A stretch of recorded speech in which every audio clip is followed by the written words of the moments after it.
दोस्तों रक्षक ऐप पर Agniveer navy MRSSR examination special most important and top mock test series launch कर दी गई है, जिसे आप जाकर के ले सकते हैं। इसे लेने के लिए क्या करना होगा, डिस्क्रिप्शन में लिंक है, सबसे पहले जाकर आप उसे इंस्टॉल कर लीजिए। इंस्टॉल करने के बाद साइन अप कीजिए। साइन अप करने के बाद सबसे पहले डेमो मॉक लगाइए। एसएसआर और एमआर दोनों के लिए डेमो मॉक अवेलेबल है। उसे लगाने के बाद अगर आपको अच्छा लगता है, आप कन्विंस होते हैं, तो इस प्रैक्टिस सेट को आप परचेज कर सकते हैं। इसकी ओरिजिनल प्राइस 349 रुपीज है, लेकिन आप मेरा कोड एबी स्टडी 50 यूज करेंगे तो आपको 50% का डिस्काउंट मिलेगा और ये 175 रुपीज में मिल जाएगा। साथ ही साथ इसे लेने के बाद आप मुझे जो आपकी स्क्रीन पर नंबर है 7654743543 इस पर व्हाट्सएप कर दीजिए अपना स्क्रीनशॉट और मैं आपको फ्री मास्टर पीडीएफ भी दे दूंगा, जिसमें कि 70 to 80% सिलेबस कवर हो गया है। तो जाइए, फायदा उठाइए और स्क्रीनशॉट जरूर सेंड कीजिए। Apart from India, the name of the capital of which country is Delhi. तो आपको बता दूं कि पूर्वी तिमोर जो है, ईस्ट तिमोर, इसकी राजधानी का नाम दिल्ली है। और कहीं ना कहीं ये समवेयर वैसे प्रोनाउंस होता है जैसे हमारी दिल्ली है, जिसे हम दिल्ली बोलते हैं, तो उस तरीके से ये प्रोनाउंस करते हैं हम। तो इसलिए जो भारत के अतिरिक्त देश है वो पूर्वी तिमोर है, जिसके राजधानी का नाम दिल्ली है। आगे बात करते हैं। दूसरा क्वेश्चन, भारत में अंग्रेजी साम्राज्य की स्थापना का श्रेय किसे जाता है, किसे दिया जाता है?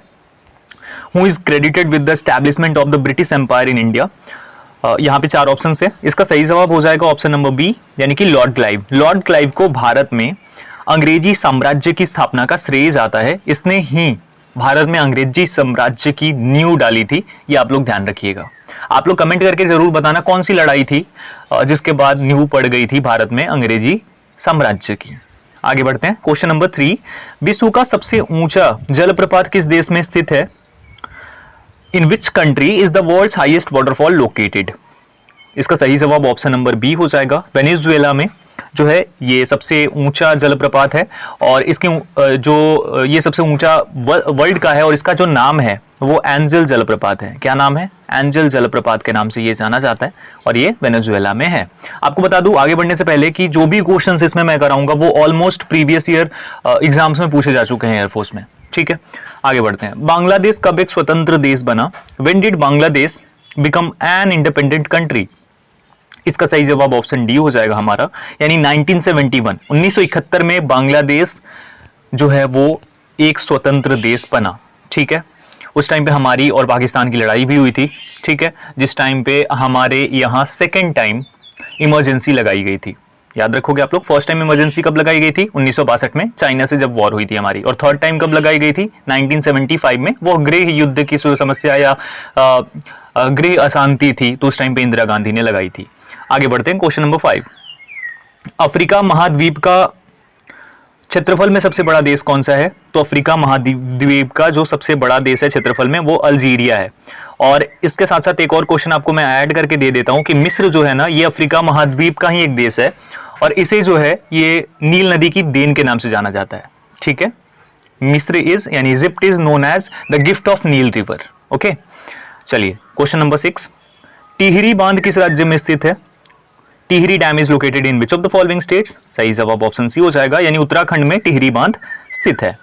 क्वेश्चन नंबर 7, राज्यसभा के सदस्य का कार्यकाल कितने वर्ष का होता है? तो जो राज्यसभा के सदस्य होते हैं उनका कार्यकाल 6 वर्षों का होता है। लोकसभा के सदस्य 5 वर्ष का कार्यकाल करते हैं। और राज्यसभा के सदस्यों के बारे में एक और फैक्ट है कि प्रत्येक 2 वर्ष में 1/3 मेंबर्स जो राज्यसभा के होते हैं वो रिटायर हो जाते हैं। तो ये ध्यान रखना, राज्यसभा एक स्थायी सदन है और इसमें अभी वर्तमान में सदन के जो अध्यक्ष हैं वो हैं वेंकैया नायडू। जो वाइस प्रेसिडेंट होते हैं वही अध्यक्ष होते हैं और जो अध्यक्ष होते हैं राज्यसभा के सभापति महोदय होते हैं, वो कभी भी उसके सदस्य नहीं होते हैं। ये आप लोग ध्यान रखिएगा। साथ ही साथ सत्ता पक्ष के नेता जो हैं वो पीयूष गोयल हैं राज्यसभा में, और और प्रतिपक्ष के जो नेता हैं वो मल्लिकार्जुन खड़गे जी हैं।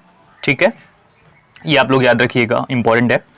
आगे बढ़ते हैं। क्वेश्चन नंबर 8, वियना किस देश की राजधानी का नाम है? Vienna is the name of the capital of which country? इसका सही जवाब हो जाएगा ऑप्शन नंबर ए, यानी ऑस्ट्रिया की जो कैपिटल है उसे वियना बोला जाता है। Okay, next question, question number 9, Victoria प्रपात किस नदी पर अवस्थित है? On which river is Victoria falls located? Niger पे, कांगो पे, जाम्बेजी पे और नील पे? किस नदी पर विक्टोरिया प्रपात स्थित है? इसका सही जवाब हो जाएगा ऑप्शन सी, यानी जाम्बेजी नदी पे विक्टोरिया प्रपात अवस्थित है। क्वेश्चन नंबर 10, अभिनव बिंद्रा ने ओलंपिक्स खेलों में किस खेल में स्वर्ण पदक जीता? In which sport did Abhinav Bindra win a gold medal in the Olympics? इसका सही जवाब होगा ऑप्शन ए, यानी कि निशानेबाजी बोले तो शूटिंग में, शूटिंग चैंपियनशिप में, शूटिंग में इन्होंने जीता था स्वर्ण पदक। ठीक है, आगे बढ़ते हैं। क्वेश्चन नंबर 11, भारत में सबसे अधिक समय तक प्रधानमंत्री पद पर रहने वाले व्यक्ति कौन है? तो इसका सही जवाब ऑप्शन डी हो जाएगा, यानी जवाहरलाल नेहरू जी जो हैं ये सबसे अधिक समय तक हमारे देश में प्रधानमंत्री पद पर रहने वाले व्यक्ति हैं। ओके, अगला सवाल, क्वेश्चन नंबर 12, प्रसिद्ध दांडी मार्च कहां से आरंभ की गई? Where was the famous Dandi march started from? तो ये जो है ये अहमदाबाद से स्टार्ट हुई थी दांडी मार्च, आप लोग याद रखिएगा, अहमदाबाद से साबरमती आश्रम से ये शुरू हुई थी और ये दांडी मार्च शुरू हुई थी 12 मार्च को, 12 मार्च को शुरू हुई थी, 12 मार्च 1930 को, याद रखेंगे आप लोग। अगला सवाल, क्वेश्चन नंबर 13, अर्थशास्त्र के रचयिता कौन है? Who is the author of economics? इसका सही जवाब होगा ऑप्शन ए, यानी कि चाणक्य। चाणक्य जिन्हें कौटिल्य के नाम से भी जाना जाता है, विष्णुगुप्त के नाम से भी जाना जाता है, ये अर्थशास्त्र के रचयिता हैं। ओके, अगला सवाल, क्वेश्चन नंबर 14, ड्यूस शब्द किस खेल से संबंधित है? The word deuce is related to which sport? Tennis, hockey, cricket and golf. क्या हो जाएगा इसका सही जवाब? इसका सही जवाब हो जाएगा हमारा ऑप्शन नंबर ए, यानी कि टेनिस। टेनिस से संबंधित है ड्यूस वर्ड। ओके, अगला सवाल, क्वेश्चन नंबर 15, भारत के प्रथम वायुसेना अध्यक्ष कौन थे? Who was the first air force chief of India?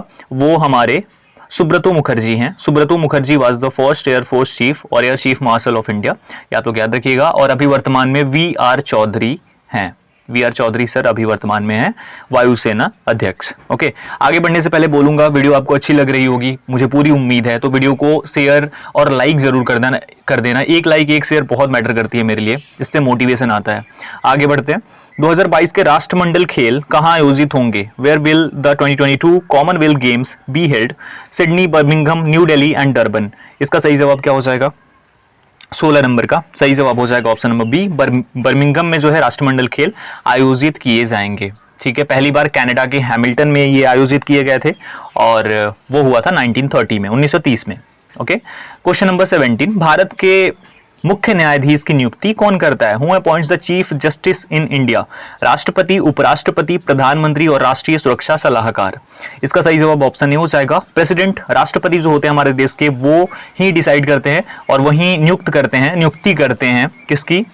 मुख्य न्यायाधीश की। अभी वर्तमान में chief justice of India N V Ramanna है, एन वी रमन्ना सर हैं और ये 48 चीफ जस्टिस ऑफ इंडिया हैं, 48। ओके, याद रखेंगे आप लोग। नेक्स्ट क्वेश्चन, क्वेश्चन नंबर 18, मानव अधिकार दिवस कौन से दिन मनाया जाता है? Human rights day is celebrated on which date? 13 फरवरी, 5 जून, 10 दिसंबर और 15 जनवरी। इसका सही जवाब होगा 10 दिसंबर को प्रत्येक वर्ष मानव अधिकार दिवस के रूप में मनाया जाता है। क्वेश्चन नंबर 19 क्वेश्चन है, बेसबॉल खेल की एक टीम में कितने खिलाड़ी होते हैं? How many players are there in a team of baseball game? 8, 9, 6 and 7।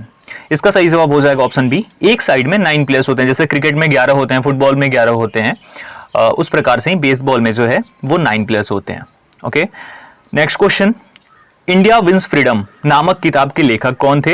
Who was the author of the book India wins freedom? Maulana Abul Kalam Azad, Jawaharlal Nehru, doctor Rajendra Prasad और सरदार वल्लभ भाई पटेल। सही जवाब इसका हो जाएगा ऑप्शन नंबर ए, यानी कि मौलाना अबुल कलाम आजाद। अच्छा, अब्दुल कलाम आजाद और अबुल कलाम आजाद में अगर कोई कंफ्यूज रहता है तो आपको बता दूं, अबुल कलाम आजाद सर जो थे ये फर्स्ट शिक्षा मंत्री थे हमारे, यानी हमारे देश के फर्स्ट एजुकेशन मिनिस्टर थे, ये आप लोग ध्यान रखिएगा। और अब्दुल कलाम आजाद सर को तो आप जानते ही हो, मिसाइल मैन ऑफ इंडिया। तो ये दोनों डिफरेंट लोग हैं, डिफरेंट पर्सनैलिटीज। और जो फैक्ट्स हैं वो आपके साथ ये रहा कि शिक्षा दिवस हमारे यहाँ मनाया जाता है, वो 11 नवंबर को सेलिब्रेट किया जाता है और ये 11 नवंबर इनका बर्थडे होता है, तो इनके बर्थडे पे शिक्षा दिवस मनाया जाता है भारत में। ठीक है, ये भारतीय राष्ट्रीय कांग्रेस के सबसे कम उम्र में अध्यक्ष बनने वाले व्यक्ति भी हैं, जो आईएनसी है, इंडियन नेशनल कांग्रेस, जिसकी स्थापना 28 दिसंबर 1885 को हुई थी। ठीक है, लाइव क्लास लूंगा तो और चीजें एक्सप्लेन कर पाऊंगा मैं आप लोगों के साथ। टेलीग्राम पे देख सकते हैं आप, इंडियन नेवी स्पेशल ग्रुप है, उसके बाद study with Abhishek doubt solving group है और study with Abhishek main channel है। इन तीनों को खूब सपोर्ट दीजिए, चैनल को भी सपोर्ट दीजिए और ऐप को ऑब्वियसली आप लोग सपोर्ट करेंगे, आपके सपोर्ट के बिना कुछ भी नहीं हो सकता। पीडीएफ, नोट्स, अपडेट सभी चीजें आपको अवेलेबल कराई जाएंगी बहुत जल्दी। बहुत सारी चीजें रक्षक पर भी आपको अवेलेबल कराई जाएंगी आपके एग्जामिनेशन तक। फिलहाल के लिए इतना ही। वीडियो अच्छी लगी हो तो शेयर भी जरूर कर देना और लाइक जरूर कर देना। इस वीडियो में इतना ही, मिलता हूं एक और वीडियो के साथ, तब तक अपना ख्याल रखिए, सबका ख्याल रखिए। Thank you so much everyone, जय हिंद।